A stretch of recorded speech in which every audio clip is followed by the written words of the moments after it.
में ढकवा जहाँ के बर्फी बड़ी मशहूर बाटे ना।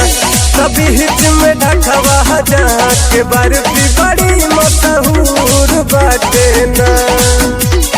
नचरौला से ढकवा थोड़ी की दूर बाटे ना, दूर बाटे ना।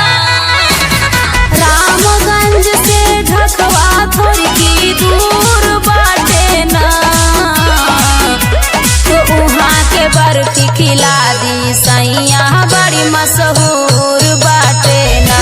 तो उहाँ के बर्फी खिला दी सैया बड़ी मशहूर बाटे ना।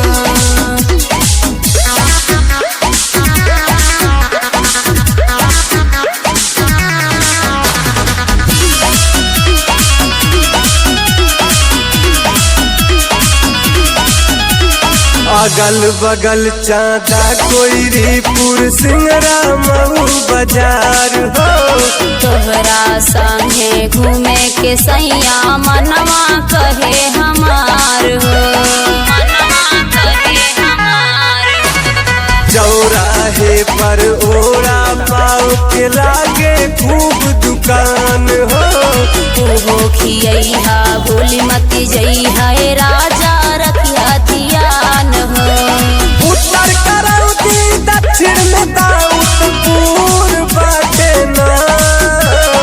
उत्तर करौती दक्षिण में दाऊदपुर बाटे ना।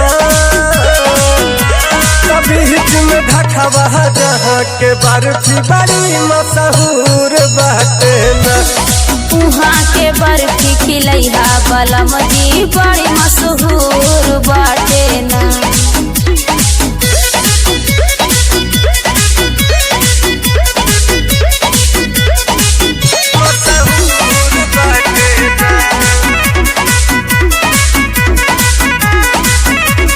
नदी के तट पे पाहिटियापुर पार्क में तोके घुमाइब हो।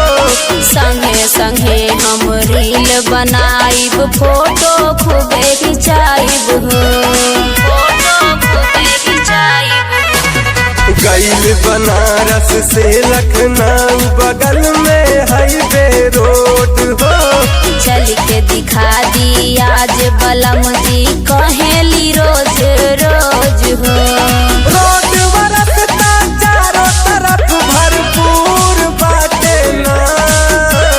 रोड बरसता चारों तरफ भरपूर बाटे ना।